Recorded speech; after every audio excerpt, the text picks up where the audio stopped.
Welcome to Nerdscast, the show featuring nerds nerding out about nerdy things. And here's your host, Brian St. Rockstar Walters. Welcome, everybody. Thank you very much for joining us today on this fantastic Thursday. It's been a weird 2 weeks because we had our fourth episode 2 weeks ago. Yeah. We had a special podcast last week for the PS5 event, and then 3 weeks in a row, y'all get this magical goodness. This is the first ever episode 5 of Nerdcast, the show born of passion and love for everything nerdy. Hopefully, y'all have had a wonderful past week or 2 weeks. We're coming up on the weekend again here.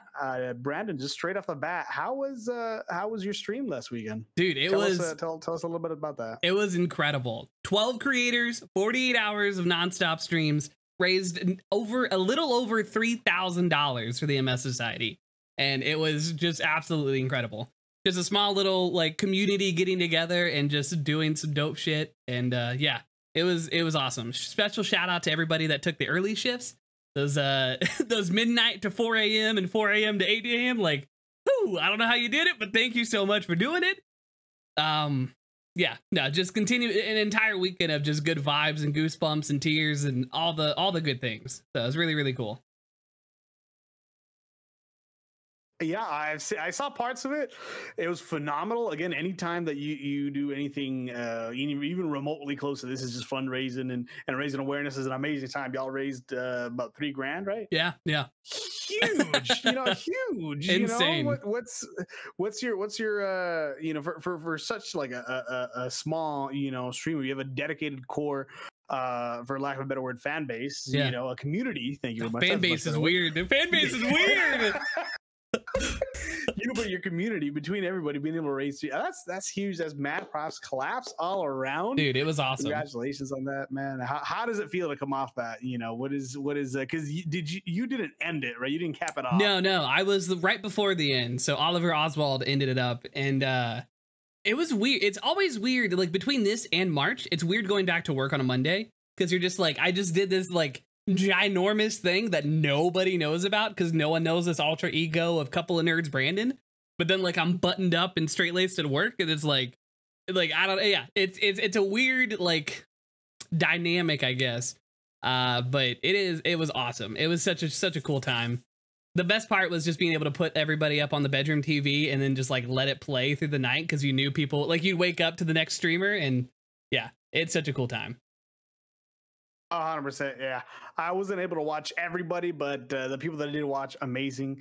All the games just simply amazing. I'm sad I missed out on it. I was there the last time you did something like this, but this time between work and everything like that, I just couldn't. I really wanted to take one of those 12 to 4 shifts. I was like, well, if I go to sleep early, I could just stay awake from 12 to 4, do that, and then get 4 o'clock, maybe get a 30-minute shut eye, go to work by 5. I was like, yeah, I could do it, but no, it was gonna kill me way too much. I was like, dude, no, it was awesome. It was really cool because again, nobody that did it was that big of a community, and to be able to raise $3,000 over a course of a weekend with everybody doing it and having 12 different people sign up for it, all of it is just really, really, really cool. And just, I don't know, it just kind of gives you goosebumps and good vibes and everything, and kind of makes it all everything that I do worth it. So it's cool. 100%. And again, one final time, congratulations for you, for everybody, for your community, raising that money for I believe it's the Stream to End MS. Is that the campaign for Yes, sir. I've actually got a little thingamabobber up in the corner now on the stream. So any visual listeners, Stream to End MS. There it is. Fantastic what y'all are doing. What just you're doing with everything with MS. Bravo. Thank you, dude. Thank you. Thank you for being a part of the community, bro. It is what it is. We are here. I wouldn't be anywhere, I wouldn't rather be anywhere else. It's a great community. Just listening for that first month before I was like, hey, this guy, I need to be, I need to be more active in here. I need to do something, right? Hell yeah, dude. But what have you been playing this past week? Including this community weekend and out of it. Yes. So I've been playing Yakuza Kiwami 2 is the big one that I've been playing. I had a bit of an issue where I was I was doing exactly what I didn't want to do with my stream, where I was like, oh, I can only play this game on stream. And then, oh, the community doesn't know about this game, so I can't play this game on stream. And ever since I started my Twitch channel, I was like, I do not want to limit myself to what video games I play based on how many views I get, based on whatever. I just want to play what I want to play and enjoy it. And I finally kicked that. And so now I am playing Yakuza Kiwami 2. That's the only single player game I'm playing right now. And then multiplayer wise, I've been playing Apex Legends, of course, because, you know, it's never going to stop. And then my little brother and I got recently rehooked on a game called Hell Let Loose, and it's a ton of fun. Hell Let Loose. It's another war one. Yeah, it's another war. It's a World War II shooter. A little more like quote unquote realistic than Battlefield, but it's still arcadey like Battlefield. It's more so like if you can imagine a game designed around Battlefield hardcore mode, where like it's one shot kills, you don't get a HUD, you can't see your teammates and stuff.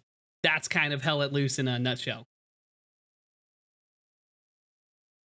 Well, what else? Hell Let Loose. That's.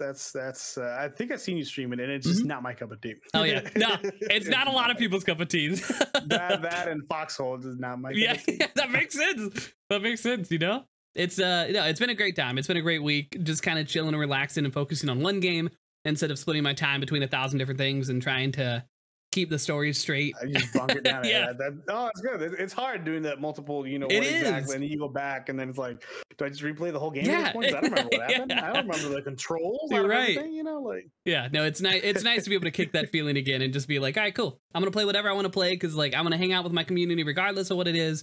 Just want to play video games and chill and hang out. That's the whole reason we started it. So yeah. What about you?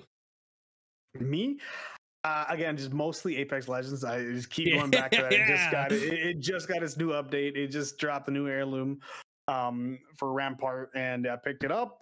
She's been a lot of fun. The small little changes. I keep going back to Fuse. You know, the servers have been wonky. So other than that, I've been playing a little bit more of Hades. Haven't really gone back to that. I'm getting that itch though. I'm getting that itch for Hades. I've been playing Deathloop. I bought that. How is it? I guess we can get to that later, but I need more of that. I like it so far. It's bringing back that itch where I really want to go back and play Returnal. Oh, and shit. I really want to stream Deathloop. Oh shit. And I want to stream these games because usually you come in on my Saturday streams, it's just Apex.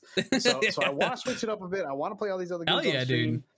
So I finally was like YOLO. I brought my PS5 to the stream room. I hooked it up. Let's go. A little bit of issues there with the whole hookup, but other than that, it works. I can get it to stream. I'm gonna stream Deathloop. I'm gonna stream Returnal.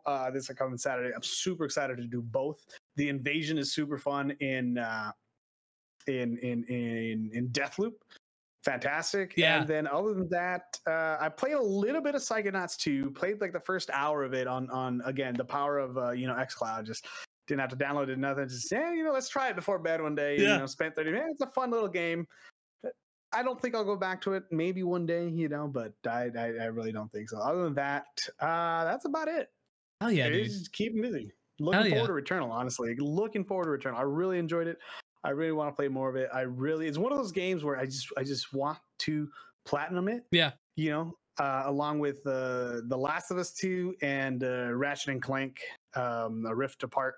Those are the 3 games on my PS5 that I want to platinum. I don't think I'll ever get to it, but I just need to dedicate a solid couple hours for each game to do it. Yeah. So maybe this Saturday we go for the plat. I don't know. Maybe we'll see. Let's do it, dude. Because 2 of those games is just honestly go back, find the collectibles. That's it. Maybe one other so it's easy. It's just, walk in the park. But Returnal is the find the collectibles, but it's all procedural generated. So it's a little bit tougher. Add the extra little variables there. Exactly. But yeah, other than that, that wraps it about Up. Dude, I haven't played much Pokemon Unite. Just that's it. Hell yeah. I finally managed to turn on my PS5. I'm proud of that. I've heard so many good things about Deathloop. I don't want to spend the $60 on it, but I want it so bad. Like I want to play this fucking game. Honestly, I seen more of it, and then I saw the invasion part of it, and I'm like, that looks like a lot of fun. Like, I thought about it, and I was like, let's drop it, let's do it. picked it up, enjoyed the hour of multiplayer, that I played until you can actually go back to the invasions. The invasions are super fun. You get points just for being there. The first invasion though was anticlimactic. I literally got there and I couldn't find the guy. Like maybe the guy was just like AFK hiding in like his safe space or something, but I just spent around like 10-15 minutes waiting, like looking around like every single part of the map, couldn't hear nothing. I was like, yellow. I killed myself at that point. That's it.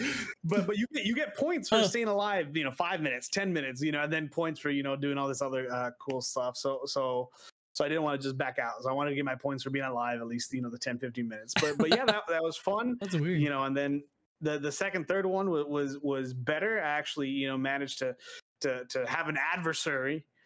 It's got like a objective that you have to defend. My only issue was I don't know why. I have no idea why. It might just be my setup, but for some reason I'm getting like little lag every like 5-10 seconds where it just kind of stutters. It's just stutters, and it's annoying enough that I even switched to just being a hardwired. I was like, maybe it's just an issue. Yeah. I hardwired it. No, still doesn't fix it. So. Oh shit. We'll see what happens. I'll look into the interwebs and Reddit, see if there's any fixes. Or that would be very not, frustrating. There's nothing worse than like lagging like that. Yeah, and it's like a 1v1 and I'm losing a 1v1. I'm like, it's so frustrating. Yeah, no, fuck that. No, I'm so excited to play Deathloop myself. I've heard so many good things about it. And then that invasion stuff like you were talking about seems like a perfect thing. Although I was thinking about it, like, I wonder how it is for like bigger streamers or people that have like a community or something. Like, are they getting, are there people jumping into the game all the time? Well, I guess you can turn it off, can't you? But never mind. You can do friends only, or you can do open a public. Okay. So if they have friends only on, and if they have friends with people, yeah, you can do that. I'm not sure how often it lets you because I don't have any friends on PS5, even fewer that are playing Deathloop. Got it. I thought you were going to put a pause there, like a period at I have no friends. I have a couple people that I used to play back in the day with, but other than that, like not really. Yeah. I don't play on PS5 much, so I haven't really built friends there. Makes sense. But yeah, I'm really excited to go back into that world. If you like Arcane Studios and you like their previous games, Dishonored 1 and 2, you get the vibes from that right away. Some of the mechanics seem very similar to it. It's got its stealth portion, which is fantastic. Oh, did I see what it is? The invasion reminds me of a mix between the Destiny multiplayer portion where you invade and try to kill, the team in that one mode. Yeah. In Gambit, right? Mm-hmm. And what was it? Dying Light 1. Right, where you had that, kind of invasion mode where you go in as the super zombie and try to, which again, I really love that mode, and I really hope they bring it back in Death. Hey, they've got extra time now with this delays. Who knows? They delayed it. Spoilers for the future, but they delayed it. So I know a couple people in my community were upset about the delay because they've been super excited for that game. And I was like, oh man, that sucks. Yeah, I really hope they add it, because if not, this is not worth it. Yeah. It's not worth it. I might not pick it up if it doesn't have that. Oh shit! So that's like a make or break. Honestly, the story was good. The story was great. Yeah. But I honestly really, really enjoyed it. And who knows? Maybe I'll install it and just play that over again. Yeah. Which why lie? I still have it installed. I have like 8 terabytes for my Xbox One. Oh, let's go! I got Jesus. Yeah. I haven't deleted anything. Fuck in like it, years. dude. The only thing I've deleted is the demos, and that's it. That makes sense. I still have my natural terabyte because the only thing I have installed in my hard drive is Apex Legends. Oh my god, run a little better. Everything else plays from external. That's awesome. Everything else plays from external. That's how dedicated I am. Dude, Apex is the focus. I love it. Exactly. I love it. That's what it is. Oh, dude, that's dope as shit. So again, with tradition, let's focus on the negative news first. Well, Wham bam. Not really negative, but yes, negative. I guess the darkest stuff, right? Yeah. From this, which is Twitch announced that they're suing 2 hate raiders. They found their information. And then they issued a lawsuit. U.S. federal court, cruise control and creatine overdose. They allege that the two were responsible in part for the rash of hate raids that have plagued Twitch since the beginning of August. That's what the lawsuit said. They're responsible for nearly 3,000 bot accounts, tagging, of course, as we spoke, Black, LGBTQIA plus streamers, racist, homophobic, sexist, and other harassing content. Again, Twitch is... So we've had this conversation. Twitch, again, not doing enough, doing it slowly. I mean, it's like we're glad that they're doing this. They're attacking it, hopefully right on the nose. If these are the two main responsible for it, hopefully it cripples their network something. They are also, they've also announced that they're doing other stuff, including just mechanics to prevent hate raids and take control of the situation. And then, of course, as I've linked out to you before, there's also the communities has come together and said, hey, I made a macro to set it up in follower only mode, emote only mode to circumnavigate this while Twitch gets their act together. But it seems like they're doing stuff, but again, just not at the rate we would like them to be. Yeah. I wonder how much is going on behind the scenes with everything that they're just not communicating. Because I know they made a post on Twitter. I forget exactly when it was, but they were basically just saying that, like, hey, if we can't tell you everything we have planned, because then they can kind of get around it. And like, because then, correct. And so like, so that makes sense. And with this, I wonder, it does make me wonder, because like they're obviously taking it seriously. Which kind of puts a little more emphasis to their previous tweets, in my opinion, that Twitch is actively trying to do something. They just can't tell us what they're doing yet, which sucks because, like, it's an active hate raids and like things are happening and all that stuff. So like, I wish there was more transparency, but I understand why there's not. But it's just such a convoluted thing. But it's good to see this. Like, eat shit, cruise control. Eat shit, the other person. Like, creatine overdose. Yeah, creatine overdose. Like, y'all can go and stew in some poo. Cause like I don't know. It's good. I'm glad they're doing something, but I do wish they were a little more communicative with the community of what exactly is going on and everything. Yeah, like you said, it is like a double-edged sword. Yeah, sure, they're being silent to keep everything close to the chest, make sure these people can't get around what they're planning. But at the same time, us, the community, we see that silence is this is actively happening. What are you doing? Yeah, exactly. This is actively affecting the community, and it seems like all we're getting from them is silence or close to it. Not enough. Well, it's hard too, because like, I mean, we're a small community, and I had one night where we banned 10 different hotspots, and it's like, this is stupid. Like, if I am a tiny community, what is happening to the people with like some pull or some eyes on them? And then let alone I'm straight white male. Like, I am the textbook definition of like nothing. No, like I have no issues, and it's just fucking, it's insane. It's like I don't know. It's just so much stuff. There's so much stuff. And again, it's just stuff that we've talked about, how these people have the time to even do this. Right. But good on Twitch for finally being able to go public with this information. I do think things like this are definitely going to lend credence to their tweets and like them saying that they're doing something. Like, now I kind of actively believe them a little bit more. So I think things like this do help a little bit, and that, okay, yeah, cool, Twitch is doing something. So no, 100%, 100% to that. Now it's just a matter of time to see, what's next. Right. Basically. Exactly. What is Twitch going to do next? What tools are they going to implement? What behind the scenes coding are they going to add to catch these, security issues where, hey, people were creating more than one Twitch account with one email or stuff along those lines. What safety features are you going to bring to prevent this from happening again? Right. I wonder if they're going to reach out to anybody in the community. Like, I know that Siri bot, I think you linked, like that seems like a really good way to do something, but like, I don't know why more bots don't have that implemented already. So it'd be really cool if Twitch and the community and like Streamlabs and other bot creators and like accounts, Nightbot and like MooBots, all these exactly popular bots. Yeah, it'd be cool to see like those features come and play. That is 100% accurate. I didn't even think of that. Why aren't these? We probably haven't seen it happen before because it's never been this big of an issue. True.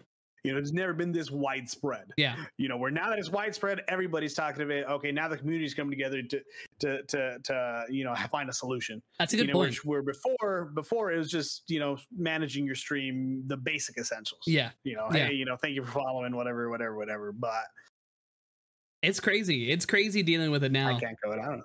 Yeah. No, 100%. Like hands up, round of applause to those people in the community who've actually stepped up and said, hey, here's our stuff, download it, use it, prevent these things from happening, spread the word, you know. So hats off to them. I've talked about Nutty before, the Siribot as well. The tools are out there. They might be unofficial, but they are great, workarounds from, great people who want this to nip it in the bud. Yeah, absolutely. What it is. And then the second piece of negative news is, again, just coming back to stories that have been happening this past couple months, which is the first was the Twitch and second vision. Activision and second lead to put together. The Activision lawsuit that's happening. I believe it was on September 14th. What was it? Just 2 days ago, Activision Blizzard employees accused the company of union busting. Now, whether you're, and this is another one of those just divided topics of whether you believe in unions or you don't believe in unions. Most people prefer a union just because in the general sense, without going into specific details, the union is supposed to be there to protect workers and have the workers' rights in mind. Right. Whether that be more breaks or safer conditions in your work environment or whatever it is, better wages across the board. They have you in mind. Yeah. It's not a perfect system, but it's there for the worker, the middle class, blue collar, white collar workers. So having basically their employees say, hey, we've basically try to have this come up, and then actively using coercive tactics to attempt to prevent its employees from exercising their rights to stand together and demand a more equitable, sustainable, and diverse workplace. That's what they're being accused of. They've threatened employees. They've told them they cannot discuss wages, which is illegal. If anybody tells you can't discuss your wage to your to your coworkers, that's because they're paying somebody more than the rest, and it ain't fair. That's exactly why. That is illegal. They cannot tell you. They cannot discuss wages, hours, or working conditions. So yeah, keeping that's a horrible policy. Just any company has. It's a horrible policy that you can't keep everybody separate. That way they can screw everybody over individually. There's power in numbers, and they know that. Damn it. Yep. Dude, I'm so 100%. Upset. Why? How hard is it to be just like decent people? Like, I don't understand. Like, oh my god, but it's just there's insane. No money in decency, though. That's true, I guess. Dude, it's insane. I don't even know. I feel like a broken record in just saying that. Like, I don't know, but like, I legitimately just don't understand all of this. Like, I mean, I do, and I hope this like something comes from this, because it seems like just last week, I think there was a news story from Blizzard that was like someone left the company or someone was fired or something, and it's like, cool, like we're getting change, even though it's not necessarily the news headline. But then then you get this stuff, and you're like, all right, well, never mind, all right, this is still shit. I don't know what you're doing, like why? And then there was like the trying to keep things under wraps and not letting people talk and stuff, and it's like, what are you doing? Like, I don't understand. You just keep stepping in shit after shit. Like, it's easy after a while, like, I don't know. It's crazy. Yeah, I don't think we talked about this before, but August 25th, HR, it's Activision Blizzard HR was accused of shredding documents. Yeah. Like, what the fuck? Trying to hide everything. You're like, what the fuck? if you didn't look guilty before, hole, keep digging that hole, dude. If you didn't look guilty before, you are now. Like, holy shit. Like, it's just fucking crazy. And then the responses are like, oh, we changed the name of McCree in Overwatch. I'm like, oh, thank you. Okay, like, fuck off. So now that wasn't If I'm correct, that wasn't Activision. That was just the Overwatch developers themselves. Oh, okay, got it. I don't know if it was pressured by to make look that we don't know the behind the scenes. But from my point of view, that was Overwatch saying, let's not affiliate ourselves with the last name. Because apparently the Jesse McCree was a Blizzard employee who was previously the lead designer Diablo 4. I guess they liked the name McCree so much they took his last name and added it to the character, which you can, whether that was effective or not, you can say talk. Hey, I mean, it is a cool name, but also fuck that guy. But exactly, yeah. So they're looking for a new name, and we'll see where Overwatch happens. But I mean, you might be right. It might be Activision Blizzard pulling the strings. It's gotta be behind the scenes. Yeah. But yeah, I thought that was an interesting repercussion. Yeah, because I don't think a lot of people knew McCree, came from this developer. This, exactly. Me neither until I read that, and I was like, huh. Yeah, that's probably like a smart move, but it shouldn't have happened in the first place. Exactly. No, I definitely like a game that I've been thinking about recently is Destiny. I wonder like how I wonder internally how Destiny and Bungie are feeling right now. If they're like, thank God we got out from under the sinking ship, or like, I mean, they're not. I guess they're not a sinking ship because they're not going to go down. But no, like I do wonder if the workplace culture at Destiny is better now that not being under Activision. I wonder how affected those developers were, because it seemed like a huge win when Destiny went independent again, or when Bungie went independent again. And I know the Destiny community kind of rallied behind that and stuff. So yeah, I wonder, I would just be curious to see how much this has affected Bungie and the Destiny video like community in large, because it seems like it's been largely a good thing since they've gone independent, but who knows? Yeah, and it was 8 years with Activision. Yeah, and I'm trying to read out because I don't remember why they separated. I think it was just Bungie wanting to have creative control over their own IPs again. I could be wrong, but I think it was, I remember when I was playing Destiny at the time that was kind of the vibe that I was getting, that like, finally we can do what we want and we can build Destiny in the way that we want to make it. But yeah, I'm not really sure what the actual reasons were, but I do wonder if some of this was involved, like what some of this was the reason maybe. Because according to Jason Schreier, as a January 10th, 2019 tweet, this has been coming for years, talking about the split between Activision and Bungie. Activision and Bungie have had a rocky relationship since before Destiny 1 even shipped. It's incredible for those who love Destiny and want to see it thrive. So yeah, it was as a good thing, they became self-publishing. But behind closed doors, yeah, how was that work culture? How did it feel as Bungie being the outsider kind of looking in and having that affect them? How did that affect them, and was that a reason? Yeah, did it have anything to do with this? I do wonder. Like, I too thought about that.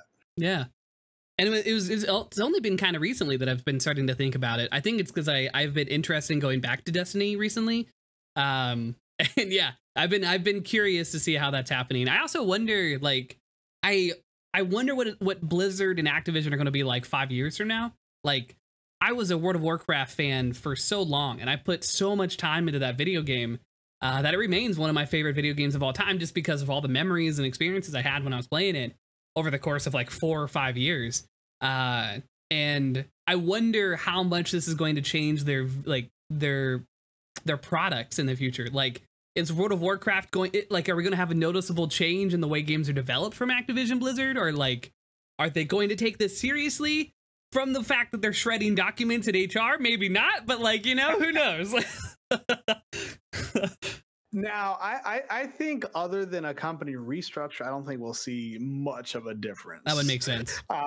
Because we've already seen a couple people leave. So obviously they're going to bring people in or even, not upgrade, but raise people. Promote. Thank you. Gotcha, promote people from within. Thank you very much. So we're definitely getting new people. Hopefully it's new people with better decision-making skills. Yeah. The people they currently have. Yeah. Or the Thank you, buddy. Recently left. Right. But I mean that it is interesting to see where they'll go from 5 years from now. Yeah. I don't think it's other than a reshuffling of executives, I don't think anything else will change. We'll still get a yearly Call of Duty. We'll still get, you know, Overwatch 3 in 10 years from now. We'll still get all this other, you know, stuff. How many employees are at Blizzard in general? Do you know, like, roughly off the top of your head? I was like, I can't remember if they're like hundreds or thousands. Like, I'm sure they're in the thousands, but I'm like, sure the thousands. Yeah, but like tens. I know nothing about the industry. But yeah. I don't think they're tens of thousands. I think if anything, I do think it's going to be interesting to watch, because I've been thinking about too the like movie industry and how difficult like the hours are for like the normal worker in a movie industry, like the cameraman, the sound guy, like the editors, like they work such crazy hours and all this stuff that like I was interested in when I was a kid, because I just really enjoy video content. And I remember looking at the schedule and being like, you know, I don't know if I want to do this thing for the rest of my life. And I wonder, like, we haven't seen much change in that industry. I wonder if this compiling of stories and with video games as like an industry becoming a bigger and bigger thing, if we're going to have like unionization of like video game like developers, or if it's going to be like, hey, this is kind of like Insomniac has such a wonderful work policy of like work-life balance. They hire people, they don't fire people very often. They don't seem to be like the traditional developer, and I wonder if more people are going to mimic those kind of things and be like, hey, do you not want a toxic work culture? Come over here, we got you. And it seems to be like that might be a selling point in the future for video game developers. I think we are headed into unions. I believe that's just my personal opinion. Yeah. I believe that's the smart way to go. Absolutely. Especially when you have such a massive workforce. I just looked it up. Activision Blizzard, as of 2019, had like 9,200 employees. Damn. So they're near 10,000. Oh my God. Exactly. So, and that's just one AAA studio. So imagine all these other studios, you know. That is bigger than the company I work for right now. Like my whole, that's insane. Okay, never mind. So yeah, I believe we'll see these unions. I believe we'll see, you know, better hours for them. Whether how that will affect, you know, the way games ship and stuff like that. Maybe we see more delays as we get people trying to, you know, or just games take longer to make as people are taking the appropriate amount of time for their health and you know. Yeah, I'd be totally fine with games. that. But you brought up a magnificent studio that I'm just blanking on right now, Insomniac. Mm-hmm. Yeah, their work, from what I've heard in the stories we've seen, fantastic world culture. Spider-Man Miles Morales. Yeah, like they're pumping games out. Now the Wolverine, exactly. That's like all these fantastic games. Yeah, you know, coming out from them, and then they have that kind of work-life balance. Something's in the water there. Yeah, you know, and doing they're a fantastic job. It's just so exciting too, because it seems like they are the like, and I guess it could be me, but it feels very much like they are the good guy company right now. Like CD Projekt Red in my brain was before Cyberpunk. Now that Cyberpunk has come out and we've had that whole whatever, like, you know, never mind. But Insomniac definitely seems like the like gold tier developer that like is the dream to work for. Like they seem to really enjoy the projects that they work on. Like they constantly talk about how excited they are to work on Marvel IPs and stuff. I mean, anybody would be excited to right? work on like Marvel DC. Like, that's huge. Yeah. You know, huge win for them to get Wolverine again. Like, holy crap! And it seems like the team of creatives are like actually excited for their work, and I think that is what brings out such high quality games. And then balancing that with like such a great work-life balance, you know, I think you get the most out of your people. So I do wonder when that norm is going to be like for everywhere, mostly. Yeah. And I hope stories like this, like without how shitty this is, I hope things like this kind of move the needle in that direction. I brought it back. I brought it back full circle. Well done, brain. Well done. Yeah. No, 100%. You know, they in the past 5 years with all the games that they've put out, I haven't heard anything about I mean, and this is just my memory, not being able to remember maybe, Sure. but I haven't heard negative about like crunching and stuff like that. Yeah. The contrary, we've heard, all these positive things. They've had amazing games. I really do hope either by just word of mouth will the people that it changes, or if not, if we have to, force, not force, but bring in unionization. Hopefully that will make better conditions, because no one should have to choose whether they can go home and see their family or complete a game for the public. Exactly, especially just to get it out a couple months early, or hey, we exactly. we wanted to do it on February instead of April. Like, I mean, we could wait. Like, I understand there's a profit line and everything to take into consideration, but like, I don't know, make that a part of your development cycle. It can't be that hard, right? But I also don't make video games, so I don't know. Exactly. It can't be that hard. I have nothing to do with the industry, but it can't be that hard. It can't be that hard, dude. 100%. I'm right there with you. Like to us, it's like, so what? It gets moved back a couple months. Well, like Battlefield just got the delay. That's another spoiler. Yep, Battlefield got delayed until that's just. I give me more time to give me a backlog. Yeah, exactly. I believe it was like November 16th, something like that. Yeah. And then, as you mentioned before, that other game got delayed till February, maybe. Yeah, something like that. Dead Dying Light. February, like that, March, something like that. One of those months. Next year. Yeah, next year. Yeah. I'll live, there's so much other shit to play. Dude, there's so many video games to play. Mm-hmm. Like, even up on the dock, like we were talking about what games we're playing. I've got 2 in my backlog right now that I am like itching to play. A game called Lake and a game called Life is Strange True Colors. I absolutely like want to play those games so bad, but I am working my way through Yakuza and I got to take it one game at a time. But then I look at my backlog and I've got 50 other titles that are equally just as awesome that I want to play too. And I'm like, I can chill. Like, I got time. Yeah, Death's Door is still right there for me, and I really want to play it. Yeah, it's it seems like it's right up my alley. It seems like it's a gimme, you're a contender, and I'm just like, yeah, that's nice. One day, one day. Bring it a Game Pass. Exactly. I will play it on XCloud. On my phone. Help me out, dude. Xbox. Come on now. I don't know if it's one of the titles because I may or may not have looked at the doc this week. But the addition of cloud gaming on PC now for xCloud, chef's kiss, dude. I didn't even put together that you could play cloud games from the Xbox Game Pass console library on PC now. I didn't even cross my brain, and I was like looking around, and I can play freaking Outriders, which is not available on PC Game Pass. I gotta look at Minecraft. Shit, I gotta look at that. But like, there's so many things now. That's true. Yeah, and it's like, this is dope as hell. Like, so anyway. 100%. No, that's fantastic. Yeah. I thought I had that on the docket. I don't see it. Was that 2 weeks ago's top? I feel like it might have been last week. I sent it to you, or maybe I sent it to you, and maybe that's what it was. That might have been what it is. Yeah.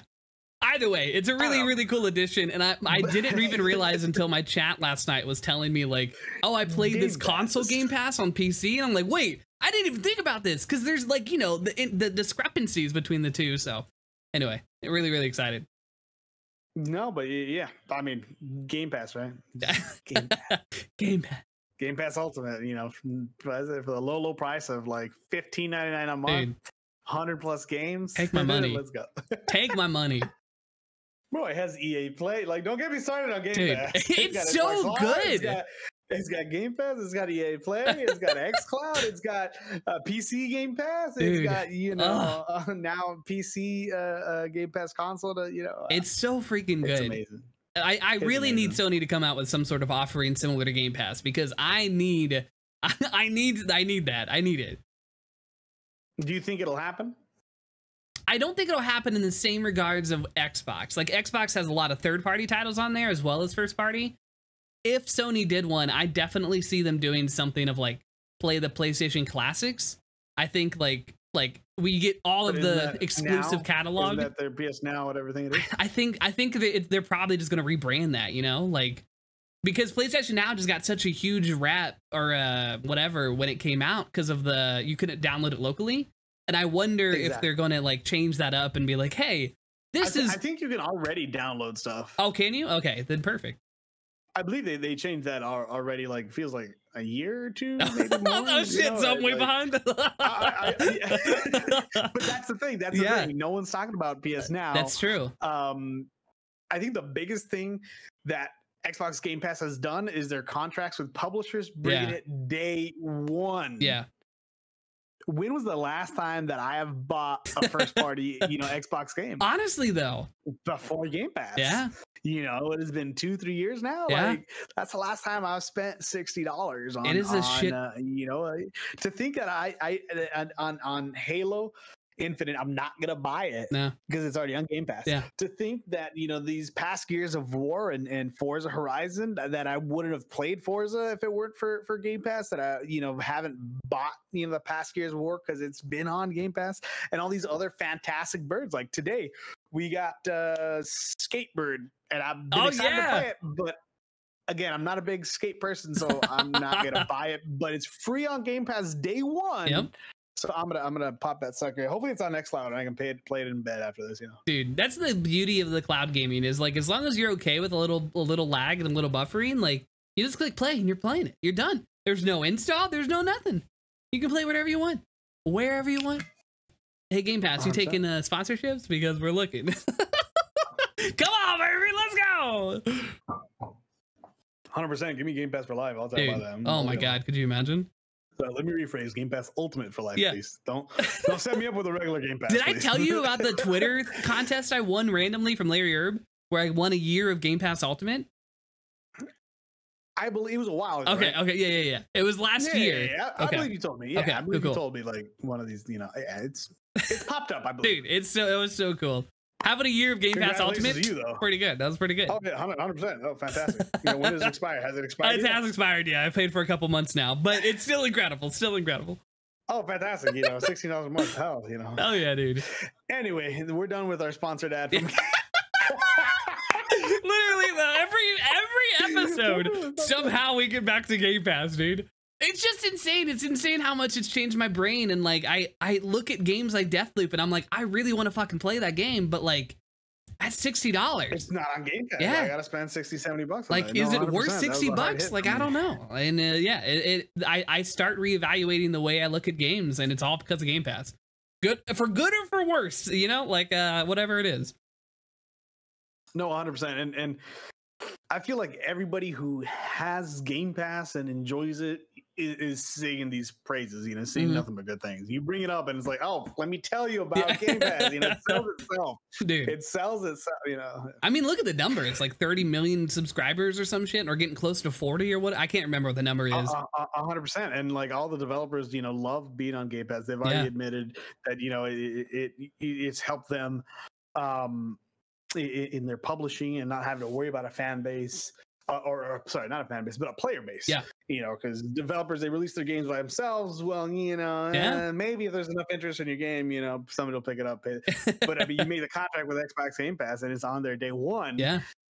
Hey, you got, they advertise there on the front page. Hey, you got how many people looking at it now? Yeah. And saying, I don't even have to download it on some occasions. You just play it. Literally just hit the play. Please, bro. I mean, Psychonauts 2 was even talking about it because was it Tim Sweeney is the head of, I can't remember the head of the. Sounds about right. It sounds right? Double Fine, yeah. Like I know they talked about how they wanted to add extra bosses, and when they were independent, they had to cut those because they just didn't have Tim Schafer. Thank you. They just didn't have the resources to do these certain boss fights and stuff like that. And signing with Xbox or with Microsoft and then going on to Game Pass, they were actually able to add the bosses in. And Psychonauts 2 is now, the game that it is. And it's all because of Game Pass. So it's cool to see things like that where it's just 100%. Yeah, here you go. Here's a buttload of money because we got next month. We're going to rake in another 40 million subscribers. So cool. 100%. The only reason I tried Psychonauts 2 is because I was in my bed chilling on xCloud. Like, exactly, yeah. Tim Sweeney, CEO of Epic Games. Ah, thank you. That's what it is. The Epic versus Apple keeps popping up. I mean, we'll talk about that next. Good. Wait, is it actually the next topic? That's perfect. No, it's not. Okay. We'll skip that one. We'll go to Apple versus Epic. That's a good. I didn't even play it there. Let's go. I love it, dude. So yeah, so the judge finally ruled on Epic versus Apple, and it's got some implications for the industry. Did you read the article? Did you hear about the ruling? I heard about it, but I didn't read anything about it. So this, I'll react live here. So it's multi-layered, right? So Epic, the Epic v Apple battle, the court has ordered Epic to pay Apple $6 million.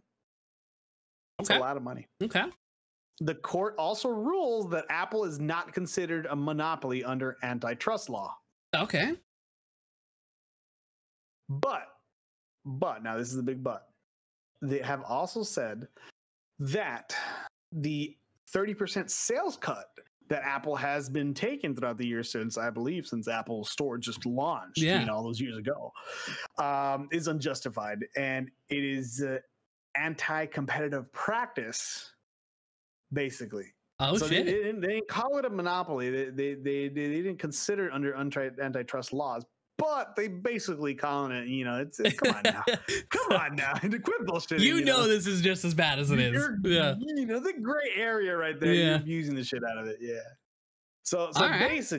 basically, now I have one more here that does that mean I can buy V-Bucks without having to go through App Store? The short of it, yes. Yeah, let's go. I'm getting there, but the short of it, yes. Okay. The Epic is considering appealing the decision, though. That's another big take of it. I'm trying to look where I left that tab. Let me just open up a new one. That's going to be interesting. I wonder how much money Apple's going to lose through the years because of that, Not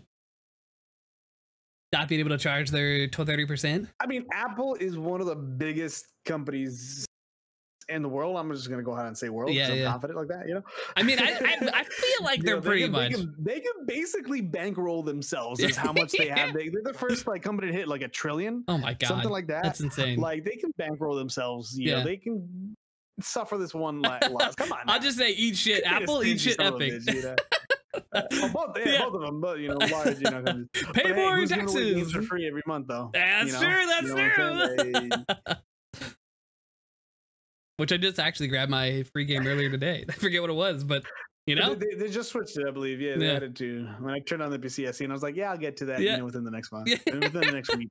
It's not a game I really want to play, but who knows in the future? Just grab it for 100%. Free. So the Fortnite suit is about mobile game payments, and let's see. I'm trying to read the actual thing. Yeah, they say Apple doesn't have a monopoly in mobile gaming yet. What else it was? And the App Store has a troubling lack of competition.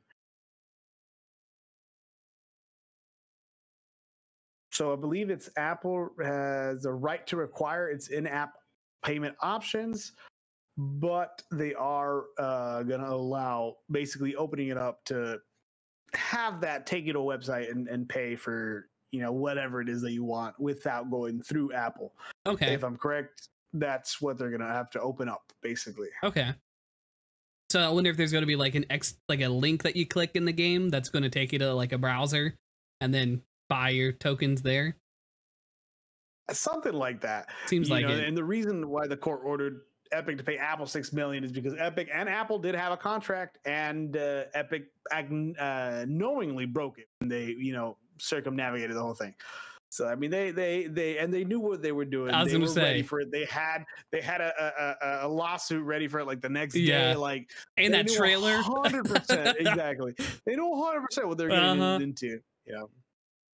Basically, that whole ask for forgiveness later kind of thing. Yeah, 100%. It's easier to ask for forgiveness than to ask for permission. Yep. Yeah, so I can't find the exact phrasing that they did. Both sides loss, but basically it is having that ability to pay outside of the Apple infrastructure. Oh yeah, that's cool. I mean, I guess that's great for us. Yeah. We save a little bit of money here and there. Yeah, absolutely. I know there's certain things good thing for developers too. Right. I know, like on at least on Android, when you go to Twitch on mobile, I think I mentioned this maybe last show or the show before. Bits and subs cost more on mobile than they do on desktop, and so I wonder if that's going to help people on iOS, like if you can sub on Twitch for cheaper now or something. But yeah, just the little things like that that I'm thinking about. 100%. I believe it will. We'll either see, because I believe Fortnite was the one who they either lowered their prices or gave you more. I think that their Fortnite coins are a little cheaper, like by $1 or $2, depending on whatever tier it is, because of certain being able to go around and take the payment directly. I believe that's what it is. Not 100% sure on that, because I remember it being a big deal when it happened. Yeah, and they're like, oh hey, now it's cheaper, whatever it is. But I can't. I'd have to look for the story. Crazy how quickly you forget about things when you're not thinking about it. It's the 24-hour news cycle. Yeah, right? honestly, like, though, dude. All this stuff is,